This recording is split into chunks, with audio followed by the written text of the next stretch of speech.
Honkai Star Rail doesn't have a good story.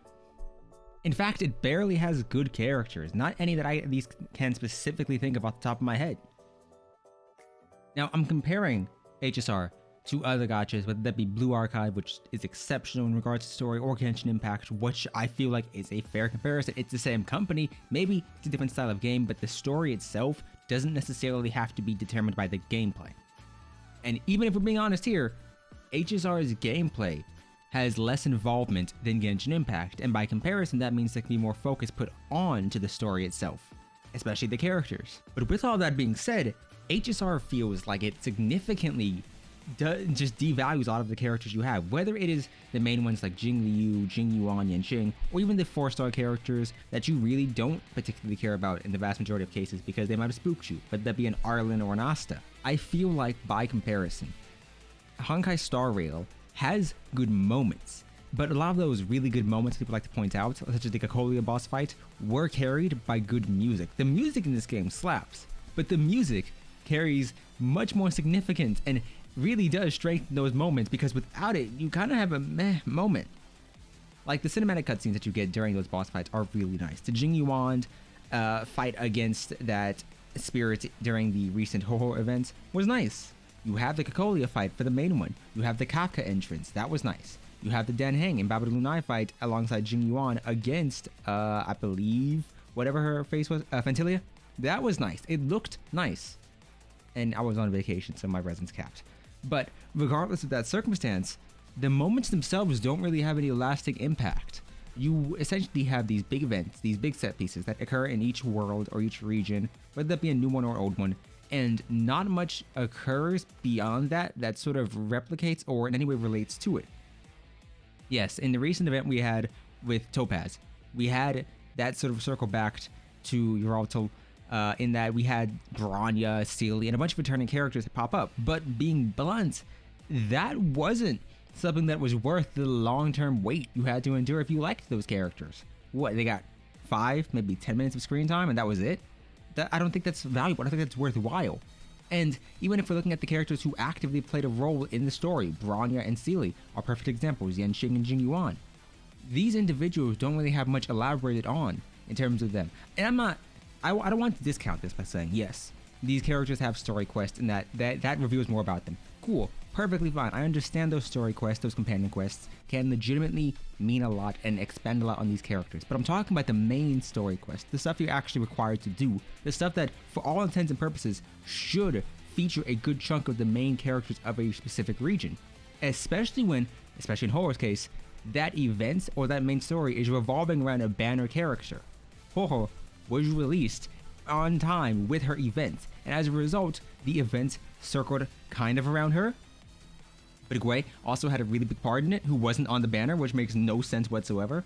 So even if we're talking about just that piece, wow, these are pretty, wow, I'm not going to use this thief set anyway.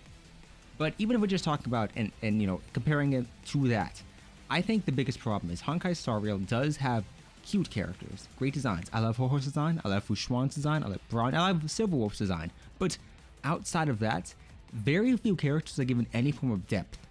Silverwolf is a gamer. That is basically it. It's not like she's given much more personality beyond that. It's not like there's an attempt to give her much more personality beyond that. Kafka, you can say she's an extremely interesting character with a cool backstory if you want to. But for the vast majority of the time she's on screen, she is solely made to be the dominatrix character that you want to pull for, but without any of the more nuanced aspects of characters like Yelan.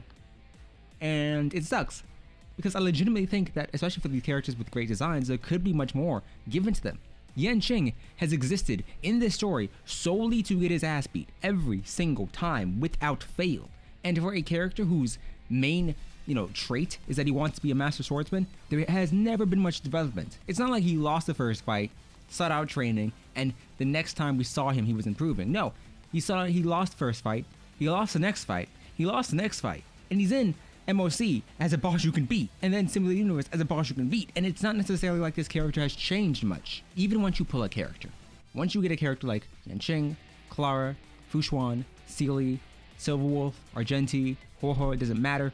These characters don't get more evolved or don't get more involved in the story in any capacity. They don't get more depth to them based on the voice lines they have. They barely have anything. Silverwolf's voice lines are the least helpful thing. At best, the recent update gave them voice lines for when they're added to the same team with each other. That's it. That doesn't really evolve much when you could have just added that to an about X character line to the voice line section, and that would have sufficed in the exact same context. I don't think that a character needs to be super in-depth and super impactful to be a good character. But the problem is HSR has a lot of surface level characters. Silverwolf is a gamer, that's it. And there's not much else. QQ is a slacker, cool, but what else is there? And I'm not talking about 1 to 2 traits. I'm talking about, can you legitimately consider this a character or just a personality trait, given a physical form? Bailu has appeared in the horror-oriented events. Silverwolf appeared during the tournament with Topaz during her original event, and occasionally here and there. Blade appeared during the main questline with Yanqing and characters like Mbappe Lunai. Regarding him, yeah, you can say he's in, Yukong and other characters' questlines. Cool, whatever, we can ignore that. What about everybody else? We have a pretty decent sized roster. I'm only missing Topaz and Luocha because I don't like them. But in terms of the characters I legitimately enjoy, Lynx, Silverwolf, Fushuan, Ho-Ho, there's not much I can say about these units in terms of personality. Ho-Ho is a very scared character, cool beans, but her quest didn't really bring out more aspects to her character. She was bullied, but we already knew that. What else is there to her? What hobbies does she have? What does she legitimately enjoy? If we're talking about Yanqing, the same thing. If we're talking about Silverwolf, the same thing. She games, what else? She's a hacker, cool. But the backstory is never elaborated enough to make a character feel like they're worth paying attention to. I know Japard has siblings. His sibling is Lynx. His sibling is Serval.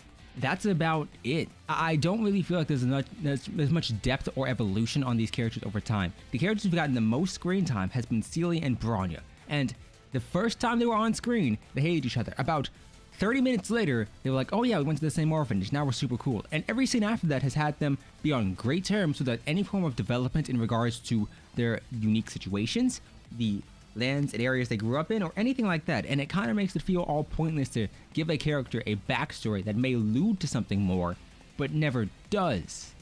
And that sucks. Because these are and can be great characters. Jingli, Fushuan, these are individual people we're extremely excited for. And to have them not really have that much focus put on them as a character in the story sucks. Because even as somebody like me who rolls for light cones, these light cones have beautiful designs. They're great. But the little bit of text you get here is nothing compared to the amount you would get in a game like Genshin. In a game that actually has more depth put into the characters themselves. These voice lines don't really evolve or tell you much more about the character. Hobbies? Okay, cool, great. But if we're talking about somebody else like Silverwolf, this is the prime example I will use of god-awful voice lines. You have these ones here, which are very short and cool, and they don't necessarily elaborate too much on them, on the character. Like, I do like these Eidolon activations and the Ascension ones because they're nice, but all of Silverwolf's are just gaming. There's nothing, sad, somber, nothing mentioning a potential part of her backstory. It's just gaming. Time for endgame. Gaming is a full-time pursuit. What else is there to you as a character? I understand that you are a gamer, but what else is there? The text lines don't help either. And I mean the text messages you can get do not help. And it sucks because I legitimately think it can mess up and kill your interest. You could love a character. I adore Yanqing. He's one of my favorite characters alongside Silverwolf, but when there's not much put into them as a character, as an entity, it makes it really difficult to care about when they're on screen. I know whenever Yanqing is on screen, there's a 99% chance he's just there to get his ass beat. I know when Silverwolf is on screen, she's just there because it's a game and she doesn't have anything better to do. There's no sense of urgency, there's no sense of importance to a lot of the characters themselves. Celia is tough, she's meant to be tough, that's it. That's kind of it. And it sucks. I don't know. I'm an individual who has a lot of characters. I've invested into a lot of these units. I've maxed out their traces as best I can. If I like them, their traces are maxed. If I like them, I've invested fully into them. I've gotten the light cone. But in terms of the characters themselves, there's nothing that makes me care about them. And that's awful, because that's part of the reason you play. You could adore a unit's design.